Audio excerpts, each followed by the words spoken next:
Hi everyone, welcome to our YouTube channel keep it simple. आज के video में हम बात करेंगे फ्यूचर एंड ऑप्शन की, क्योंकि सरप्राइजिंगली सरकार ने जो फाइनेंस बिल 2023 है उसके द्वारा जो सिक्योरिटी ट्रांजैक्शन टैक्स लगता है फ्यूचर एंड ऑप्शन पे, उसको बढ़ा दिया है। तो आज के वीडियो में हम बहुत ही आसान एग्जांपल से समझेंगे कि भाई जो ये बढ़ोतरी की गई है वो आपको इम्पैक्ट कैसे करेगी। इसके अलावा ट्रेडर्स काफी ज्यादा कंफ्यूज्ड हैं, क्योंकि जो ऑप्शन में बढ़ा करके सिक्योरिटी ट्रांजैक्शन टैक्स किया गया है वो आज के सिक्योरिटी ट्रांजैक्शन टैक्स से कम है। तो लगता है कि सरकार ने अपना जो होमवर्क है वो अच्छे से नहीं किया है और गलत रेट पब्लिश किए हैं ऑप्शन के मामले में।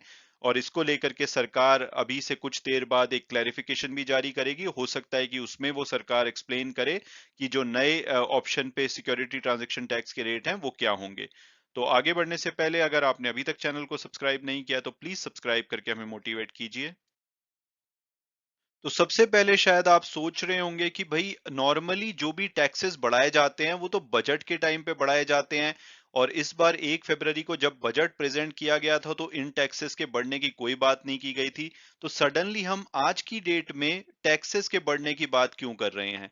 तो उसको समझने के लिए आपको सबसे पहले जानना होगा कि फाइनेंस बिल क्या होता है। तो फाइनेंस बिल शायद आप जानते होंगे, ये ओवरऑल बजट प्रोसेस का ही पार्ट होता है, लेकिन बजट में जैसे कि हमारा पूरा रेवेन्यू और एक्सपेंडिचर इंक्लूड होता है, जो फाइनेंस बिल होता है उसमें जो भी टैक्सेस में चेंजेस किए जाते हैं या कोई भी फाइनेंशियल मेजर्स लिए जाते हैं, तो उसको लेकर के जो भी लीगल प्रोविजन है वो फाइनेंस बिल में इंक्लूड किए जाते हैं। और फाइनेंस बिल भी बजट के साथ साथ पार्लियामेंट में पेश किया जाता है, और इसमें जो टैक्स को लेकर के जो अमेंडमेंट होते हैं या जो नए टैक्स प्रपोजल हैं वो फाइनेंस बिल में इंक्लूड होते हैं। तो कल यानी कि 23 मार्च को हमारी जो सरकार है, जिन्होंने 1 फरवरी को जो इस साल का बजट प्रेजेंट किया था उसको पार्लियामेंट में अप्रूव करा दिया, यानी कि 45 लाख करोड़ रुपए का जो बजट था वो अब अप्रूव हो चुका है। और आज यानी कि 24 मार्च को जो फाइनेंस बिल है, यानी कि जो भी टैक्सेस में बदलाव किए गए हैं उसको भी सरकार ने पार्लियामेंट में अप्रूव करा दिया है। और जब बिल एक बार के लिए पार्लियामेंट में अप्रूव हो जाता है तो ये लॉ बन जाता है। तो अब ये जो फाइनेंस बिल है अब लॉ बन चुका है, और ये 1 अप्रैल 2023 से जो 31 मार्च 2024 का पीरियड होगा उसमें ये एप्लीकेबल होगा।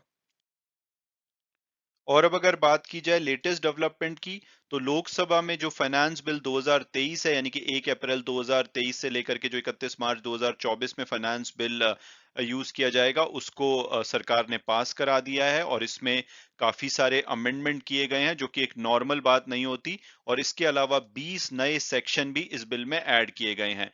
नॉर्मली जो भी चेंजेस हैं वो बजट के टाइम पे अनाउंस किए जाते हैं और उसी टाइम पे फाइनेंस बिल में इंक्लूड कर लिए जाते हैं, यानी कि टैक्सेस से रिलेटेड जो भी चेंजेस होते हैं वो बजट के साथ अनाउंस होते हैं और फाइनेंस बिल में इंक्लूड हो जाते हैं। लेकिन सरकार ने इस बार मे बी स्मार्टली और किसी और पर्पस से बजट में काफी सारी चीजें अनाउंस नहीं करी थी।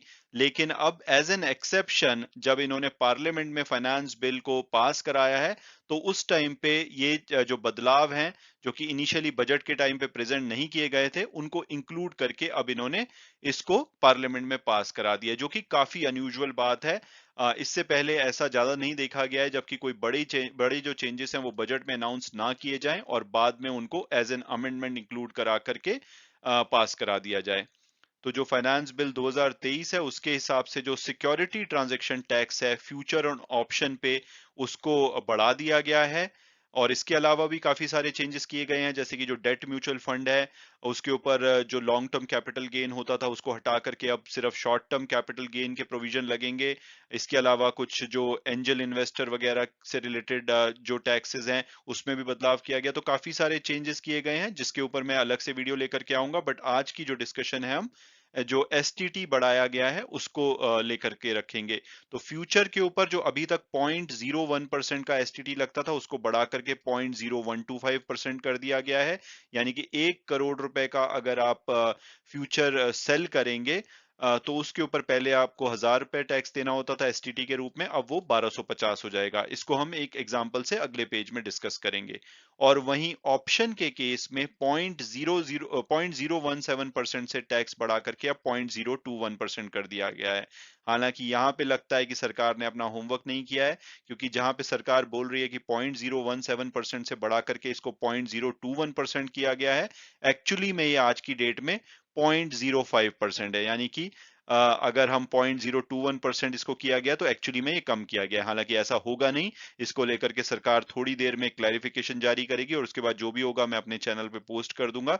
बट मोस्ट प्रोबेबली सरकार या तो 0.05% जो आज की डेट में है वो रखेगी, या उसमें भी बढ़ोतरी करके इसको शायद 0.054% के आसपास किया जाएगा। और अभी तक हम देखें तो जो सरकार ने अनाउंस किया है उसमें ऑप्शन में 23.5% का इंक्रीज किया गया है और फ्यूचर में 25% का। अगेन ऑप्शन में जो ये बदलाव है, ये सरकार के हिसाब से है। एक्चुअली में सरकार अगर 0.021% करती है तो ऑप्शन पे एसटीटी कम हो जाएगा। और सरकार इस जो फाइनेंशियल ईयर है 1 अप्रैल 2023 से 31 मार्च 2024 का, उसमें 27,625 करोड़ जो सिक्योरिटी ट्रांजैक्शन टैक्स से है वो कलेक्ट करने का प्लान कर रही है, जो कि पिछले साल के एस्टीमेट से 10.5% ज्यादा होगा।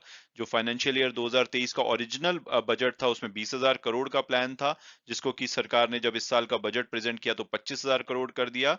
और इससे पहले जो पिछला फाइनेंशियल ईयर था यानी कि 2022 का, उसमें 23,191 करोड़ सरकार ने कलेक्ट किए थे। तो लगातार सिक्योरिटी ट्रांजैक्शन टैक्स बढ़ रहा है और उसकी वजह यह है कि वॉल्यूम बढ़ रहा है। बहुत सारे लोग अब ऑप्शन और फ्यूचर में ट्रेड करते हैं, तो सरकार को लगा कि भाई ये बहुत ही आसान मौका है टैक्स कलेक्ट करने का, तो शायद उस मंशा से ये चेंजेस किए गए हैं, क्योंकि इसको शेयर मार्केट काफी ज्यादा नेगेटिवली ले रहा है।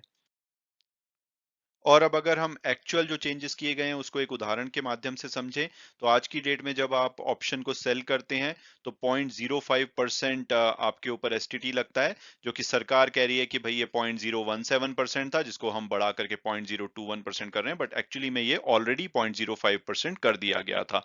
तो सरकार इसके ऊपर क्लैरिफिकेशन जारी करेगी। इसके अलावा जब ऑप्शन एक्सरसाइज हो जाती है, यानी कि उसको अगर आप फिजिकल डिलीवरी की फॉर्म में शेयर लेते हैं या फिजिकल डिलीवरी छोड़ते हैं, तो उस टाइम पे आपको 0.125% का एसटीटी लगता है। आई थिंक इसमें कोई भी चेंज नहीं किया जाएगा। और जो फ्यूचर की सेल जब होती है तो उस पे 0.01% का एसटीटी लगता था, जिसको कि बढ़ा करके 0.0125% कर दिया गया है। तो आपको ये इम्पैक्ट कैसे करेगा? तो जैसे मान लीजिए आपने 1500 जो शेयर का एक लॉट है विप्रो का, उसको 400 रुपए में खरीदा और 410 में बेच दिया फ्यूचर का। तो इसमें जो भी आपका सेलिंग प्राइस होता है, यानी कि 1500 इंटू 410, 6,15,000 रुपए, इस पे अमेंडमेंट से पहले 0.01% टैक्स लगता था, यानी कि 61.5 रुपए। जब यहाँ पे आप जीरोधा की जो ब्रोकरेज कैलकुलेटर उस पे देख सकते हैं 62 रुपीज दिखा रहा है, जो कि अब बढ़ करके 76.9 हो जाएगा। यानी कि एक सौदे पे आप 14-15 रुपए देंगे, लेकिन अगर आप बहुत ज्यादा ट्रेड करते हैं तो शायद ये नंबर आपके लिए सिग्निफिकेंट हो सकता है।